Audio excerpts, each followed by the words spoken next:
자, 오늘은 제6강 알렉산드로스 제국과 헬레니즘 문화. 자, 힘들지만 오늘도 최선을 다해 보시기 바랍니다. 이 알렉산드로스 제국과 헬레니즘 문화가 왜 같이 나올까요? 그렇죠. 알렉산드로스 제국이 만든 문화가 무슨 문화다? 헬레니즘 문화다. 일단 이렇게 알고 지나가시고요. 그 다음에 알렉산더 대왕은 어느 나라 사람이느냐? 자, 마케도냐 사람, 왕국의 왕이죠. 자, 이 작은 나라가 여러 나라를 먹으면서 뭐가 됐다는 거야? 제국. 제가 무슨 제라 그랬어? 여러 제자. 국은 뭐예요? 나라 국자. 자, 여러 나라를 먹었다. 그래서 뭐가 된다? 제국이라고 된다. 자, 제국이란 말은 아무 때나 쓰는 게 아닙니다. 우리 저번 시간에 공부했지. 마케도니아 왕국의 알렉산드로스 대왕이 어딜 먹었습니까? 그렇죠. 펠로폰네소스 전쟁에서 내분이 일어나고 있었던 그리스를 먹었죠. 일단 그리스를 멸망시키고 또 어딥니까? 파라오로 유명한데 피라미드로 유명한데 어디예요? 이집트를 먹었죠. 또 어딥니까? 자, 인더스강까지. 인더스강까지. 자, 인도 문명의 인더스강 아닙니까? 엄청난 나라를 먹고 엄청난 영토를 확장하신 분이 누구다? 알렉산드로스다. 그래서 세계 3대 정복군 중 누구 있습니까? 알렉산드로스 대왕, 그 다음에 또 누구 있어요? 몽골 제국의 징기스칸, 그 다음에 프랑스의 나폴레옹이잖아요. 가장 먼저 나오는 사람이 알렉산드로스 왕이라는 거 꼭 좀 기억해 주시기 바랍니다. 자, 그러면 좁았을 때는 괜찮은데 영토가 넓어지니까 따로따로 놀아야 될까? 같이 놀아야 될까? 같이 놀아야겠죠. 그럼 어떻게 해야 됩니까? 자, 그리스를 대표하는 서와, 이집트와 인더스, 또 뭘 먹었어요? 막대한 페르시아를 먹었잖아. 이 이집트와 페르시아를 대표하는 뭐예요? 그럼 뭐예요? 자, 따로따로 놀면 제국이 얼마 가지 않겠죠. 그렇기 때문에 어떻게든 뭘 해야 됩니까? 통합을 하고 뭘 해야 된다? 융합을 해야 될 거 아닙니까? 자, 그걸 유식한 말로 뭐라고 합니까? 자, 무슨 정책? 동과. 자, 이집트와 페르시아를 대표하는 동과. 그리스, 서양이잖아. 동서, 뭐예요? 문화를 뭐 했습니까? 융합할 수밖에 없었다는 겁니다. 자, 이 부분이 시험에 잘 나오니까 별표 3개 해드릴게요. 자, 그럼 어떻게 융합하면 되겠습니까? 자, 자, 알렉산드로스 대왕은 서쪽 사람이잖아. 서쪽에서 동쪽으로 진군하면서 나라를 멸망시키고 막대한 영토를 얻은 게 알렉산드로스 제국이잖아. 그러면 자, 자기가 서쪽 사람이라고 동을 무시하면 될까 안 될까? 안 되겠죠. 그러니까 자신의 정복지인 동쪽의 정복지의 사람들도 어느 정도 달래줘야 될 거 아닙니까? 그래서 뭐예요? 정복지 출신의 관리들을 갖다가 그대로 알렉산드 제국에 등용했습니다. 그래야지 반란이 안 일어날 거 아닙니까? 맞잖아요. 그 다음에 또 뭐 있습니까? 자, 동서가 융합되려 그러면 뭐예요? 어쨌든 통일적인 언어를 사용해야겠네요. 그래서 알렉산드로스 제국은 뭘 썼다? 그리스어를 갖다가 사용했다. 공통 언어로. 그러니까 한마디로 서쪽에 있는 그리스어를 갖다가 동쪽의 이집트나 페르시아 사람들에게 사용하게 했고, 그 다음에 동쪽에 무슨 문화? 그리스 문화를 뭐 할 수밖에 없었다? 전파할 수밖에 없었다. 이렇게 해가지고 통합을 추진했다. 이 말입니다. 그 다음에 또, 자, 통합을 추진하려면 어떤 게 좋습니까? 그렇죠. 그리스를 대표하는 서쪽과 페르시아와 이집트를 대표하는 동쪽의 남과 열을 갖다가 뭐 시키면 됩니까? 결혼시키면 뭐가 돼요? 가족이 되잖아. 가족이 되니까 동서 문화가 뭐 될 수 있다? 융합될 수 있다. 맞잖아요. 가족은 끈끈한 정으로 뭉쳤기 때문에 융합의 상징이잖아요. 그렇죠. 이렇게 알아놓으시면 돼요. 자, 하지만 이 알렉산드로스 제국의 알렉산드로스 왕은요, 아쉽게도 뭐예요? 33살에 뭐 여러 가지 설이 있습니다. 암살 당했다는 말도 있고 병으로 죽었다는 말이 있는데 어쨌든 33살 때 못했습니까? 사망함으로써 이 거대한 알렉산드로스 제국이 못될 수밖에 없었다. 분열될 수밖에 없었다는 겁니다. 어떻게 분열됩니까? 그렇죠. 이 알렉산드로 제국에서 카리스마 있는 대왕이 죽으니까 분열됐겠죠. 어느 나라로 분열됐어요? 자, 첫 번째 마케도냐. 그다음 또 뭐 있습니까? 시리아. 자, 이집트. 이렇게 분열되다가 이 분열돼서 비실비실하다가 홍량홍량하다가 어떻게 됐습니까? 결국 우리 다음 시간에 배울 뭐예요? 로마 제국에게 못 당했다, 멸망당할 수밖에 없었다 이겁니다. 하지만 알렉산드로스가 이 서양 문화에 공헌은 엄청나다고 할 수 있겠죠. 자, 그 공헌이 뭡니까? 그렇죠. 이 알렉산드로스 제국이 만든 문화, 무슨 문화예요? 헬레니즘 문화가 된다. 이 말이에요. 자, 이 부분도 시험에 잘 나오니까 별표 3개 할게요. 일단, 헬레니즘 문화의 일단은 특징부터 공부할게요. 어떤 특징을 갖고 있을까요? 자, 알렉산더 대왕은 전쟁을 좋아했잖아. 그렇기 때문에 전쟁이 많이 일어났겠죠. 맞잖아요. 전쟁이 많이 일어나니까 우리가 언제 죽을지 모르잖아요. 그러니까 개인을 챙길까요? 전체를 챙길까요? 나부터 살아야 될 거 아닙니까? 그래서 자, 헬레니즘 문화의 특징, 즉 알렉산드로스 제국이 만든 헬레니즘 문화의 특징의 첫 번째가 뭡니까? 개인주의입니다. 개인주의. 자, 구체적으로 말하면 뭐예요? 개인의 뭘 추구한다? 행복을 추구하는 이러한 문화와 철학이 발달했다. 이 말이에요. 자, 그러면 이 개인주의 행복을 강조했던 철학이 두 가지가 있는데 요거 꼭 외우셔야 돼요. 자, 첫 번째 철학이 뭘까요? 자, 무슨 주의? 스토아 학파입니다. 스토아 학파. 자, 두 번째가 뭐예요? 이름 어려워요. 에피크로스 학파죠. 자, 이 철학의 두 부류죠. 자, 요 스토아 학파와 에피크로스 학파가 헬레니즘 문화의 뭐에 해당된다? 철학에 해당된다. 그 철학에 해당되지만 뭘 추구한다? 개인의 뭘 추구하는 철학이다? 행복을 추구하는 철학이다. 하지만 요 스토아 철학과 에피크로스 철학은 둘 다 개인의 뭘 추구한다? 행복을 추구하는데 반대로 추구해요. 자, 어떻게 추구할까요? 첫 번째, 스토아 학파는 어떻게 행복을 추구할까요? 자, 욕심을 금한다. 이 욕심, 욕망이잖아요. 금한다. 무슨 주의? 금욕주의입니다. 자, 돈 같은 데도 관심 없고 배불리 먹는데도 관심 없고 또 뭐예요? 커다란 집에도 관심이 없습니다. 아주 검소하고 아주 철저하게 욕심을 부릴 때 인간은 뭐해질 수 있다? 인간은 행복으로 갈 수 있다는 겁니다. 여러분도 경험해 보셨잖아요.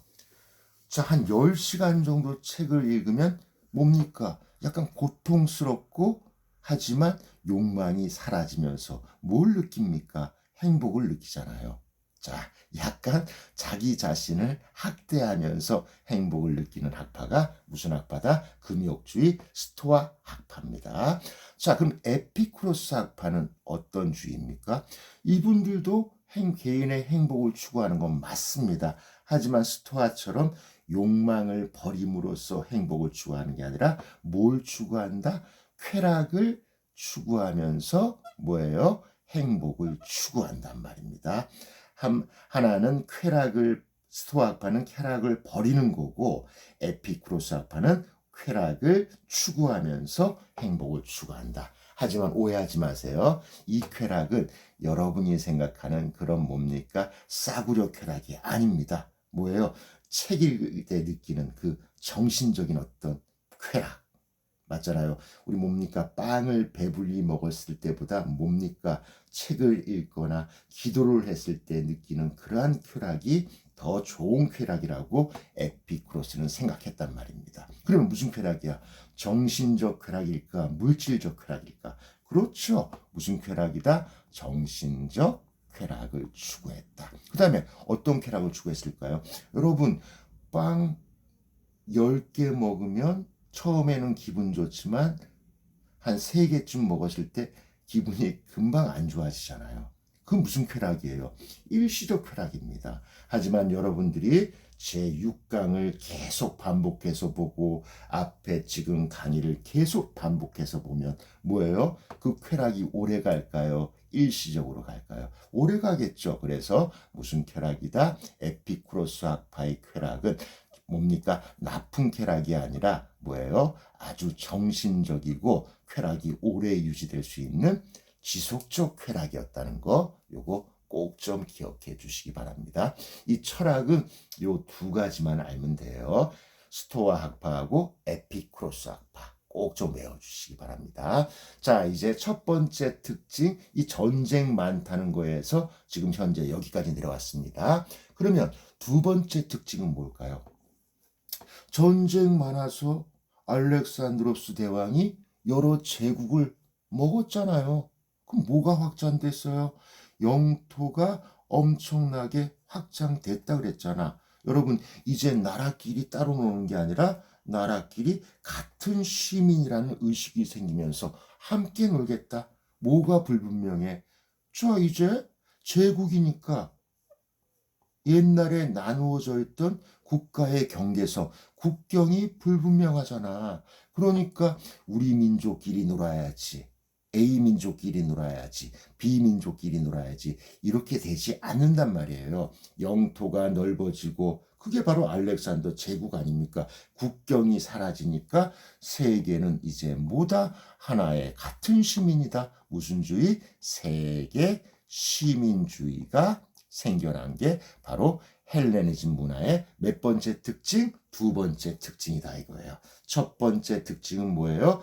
개인주의적 행복을 추구하는 특징이 있었고, 왜? 전쟁이 많으니까 내가 언제 죽을지 모르니까 개인의 행복과 개인의 즐거움을 추구해야 될 거 아닙니까? 2번째 뭐예요? 영토가 넓어지고 국경이란 개념, 뭐 미국, 한국, 일본이라는 개념이 없고 이 모두는 하나의 시민이야. 이런 사고방식이 생겨나니까 무슨 주의가 된다? 세계 시민주의가 된다. 자, 헬레니즘 문화의 특징, 개인주의하고 세계 시민주의 꼭 좀 알아주시기 바랍니다. 자, 그러면 구체적으로 어떠한 사람들이 헬레니즘 시대에 활약을 했는가? 요것도 알아야 돼요. 자, 일단 물리학. 자, 물리학. 뭐 물리학이라고 해도 되고 물리학은 과학에 포함되니까 과학에서 활약했던 사람 있잖아요. 누굽니까? 뻘거벗고 설친 사람. 왕관의 무게를 재라고 왕이 명령을 내렸는데 도저히 생각이 안 나서 목욕탕 가가지고 갑자기 생각이 났잖아. 그래서 너무 기쁜 나머지 뻘거벗고 뛰어나오면서 유레카라고 외친 사람 누구야? 그분이 바로 헬레니즘 시대의 과학자였단 말입니다. 아자로 시작하는데 그렇죠. 아르키메데스라는 사람. 자, 유레카의 그 유명한 주인공이 바로 헬레니즘 시대의 물리학자, 과학자였다는 거 무조건 아셔야 됩니다. 자, 이분이 뭘 발견했습니까? 뭐의 원리? 여러분 과학 시간에 배울 겁니다. 부력의 원리를 발견했고 그 다음에 뭐예요? 적은 힘으로 무거운 걸 들어올리는 걸 뭐라 그래? 그렇죠. 그걸 뭐라고 한다? 지렛대의 원리를 발견한 사람이 바로 아르키메데스고 아르키메데스는 헬레니즘 시대에 활약했다. 즉 알렉산드로스 제국 시대에 활약했던 유명한 과학자였다. 자, 그 다음에 여러분을 괴롭히는 학문 뭐예요? 수학. 수학 중에서 도형의 넓이나 뭐예요? 똑같은 말이지만 면적 같은 거 구하는 걸 뭐라 그래? 기하학이죠. 기하학. 유명한 기하학을 발전시킨 사람이 누굴까요? 에우클레이데스. 어렵죠? 에우클레이 데스입니다. 이거 영어식 발음이 더 유명해요. 뭡니까? 유클리드라는 사람이죠. 이 사람은 기하 수학자였다는 거. 요분도 뭐예요? 자, 헬레니즘 시대의 유명한 수학자였다는 거. 요것도 꼭 기억해 주시기 바랍니다. 자, 그 다음에 미술 분야. 자, 이 미술 분야에서 우리가 알아야 될 건 뭘까요? 그렇죠. 밀로 팔 잘린 여자분 조각상 하나 있습니다. 팔 잘렸으면 무조건 뭐의 비너스다? 밀로의 비너스다. 알겠죠? 우리 구별해야 돼. 우리 구석기 시대 때도 비너스 하나 있었잖아. 자, 우리 CF, 우리 구석기 시대 때 비너스. 헷갈리면 안 돼요. 지금 헬레니즘 시대의 비너스는 밀로의 비너스고, 구석기 시대 비너스는 빌렌 도르프의 뭐다? 비너스다. 기억할 겁니다. 우리 앞에 거 복습 좀 꼭 좀 해주시기 바랍니다. 자, 그 다음에 이제 미술 중에서 좀 건축이죠. 조각이죠, 이거. 자, 가장 유명한 헬레니즘 시대를 대표하는 조각상이 뭐냐? 라오콘상입니다. 자, 이 라오콘상 교과서의 그림에 나옵니다. 자, 제가 지금 현재로 강의를 찍으니까 그림을 못 보여줘서 그렇지 여러분이 교과서에서 그림으로 꼭 보셔야 됩니다. 라오콘상은 뭐와 비교해야 되냐면요. 우리 그리스 시대와 비교해 봅시다. 그리스를 가장 대표하는 건축물이 뭐예요? 우리 그리스 민주주의의 전성기 때 만든 거 뭡니까? 그 전성기 때 왕이 누구예요? 페리클레스잖아. 페리클레스가 자신의 전성기를 이용해서 만든 게 무슨 신전? 세계 유네스코의 트레이드 마크 아닙니까? 파르테논 신전 아닙니까? 파르테논 신전, 지금 그리스 아테네예요. 지금 헬레니즘 전의 시대가 뭐다? 그리스 아테네입니다. 착각하시면 안 됩니다. 이 파르테논 신전은 뭐라 그랬어? 아주 뭐예요? 하모니, 뭐예요? 균형적인 미를 갖고 있다면 라오콘상 한번 보세요. 아나콘다가 아빠와 아들의 몸을 감고 있습니다. 아빠와 아들은 뭐예요? 거의 찐따처럼 얼굴을 찌푸리면서 괴로워하고 있습니다. 그럼 어떤 느낌이 들어요? 사실적일까요? 조화미와 균형미가 느껴질까요? 그렇죠. 고통을 뭐예요? 아주 어떻게 표현한다? 사실적으로 표현한 게 바로 라오콘상입니다. 여러분도 마찬가지잖아. 뱀이 여러분의 몸을 감고 있다면 여러분 인상 쓸까 안 쓸까? 인상 더럽게 많이 쓰겠죠. 그건 뭐예요? 고통을 매우 사실적으로 보여주고 있다는 거. 이거 시험에 나오니까 꼭 기억하시고, 뭐와 비교해야 된다? 파르테논 신전과 비교하자. 그리스 아테네의 파르테논 신전은 조화와 균형미가 느껴지지만, 자, 헬레니즘 시대의 라오콘상은 뭐예요? 아주 고통을 느끼는 인간의 고통을 어떻게 나타냈다? 매우 사실적으로 나타냈다. 이게 바로 헬레니즘을 대표하는 라오콘상이라는 거, 밀로의 비너스와 함께 꼭 좀 기억해 주시기 바랍니다. 다음 강의에서 뵙도록 하겠습니다. 감사합니다.